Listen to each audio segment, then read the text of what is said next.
ఈ మధ్య కాలంలో ఖర్చులు బాగా పెరిగిపోయాయి. ఇంటి అద్దె నుంచి ఫుడ్, ట్రావెలింగ్ దాకా అన్ని ఖర్చులు ఎక్కువైపోయాయి. ఇది ప్రాంతాన్ని బట్టి మారుతూ ఉంటుంది. బతకడానికి కొన్ని చోట్ల తక్కువగా, మరికొన్ని చోట్ల ఎక్కువగా ఖర్చులు ఉంటాయి. మరి మన దేశంలో ఏ రాష్ట్రంలో జీవన వ్యయం ఎక్కువ తెలుసా?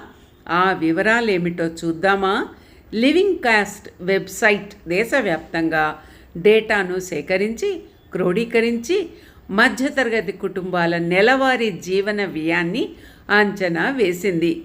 అన్నిటికంటే కాస్ట్లీ రాష్ట్రం ఏదో తెలుసా? గుజరాత్. అక్కడ నెలకు 46,800 అవసరం. మరి తెలంగాణ 37,700. ఇక ఆంధ్రాకు వెళ్దాం పదండి. అక్కడ కేవలం 30,300 ఉంటే గడిచిపోతుందట. మరి మీ ఇష్టం.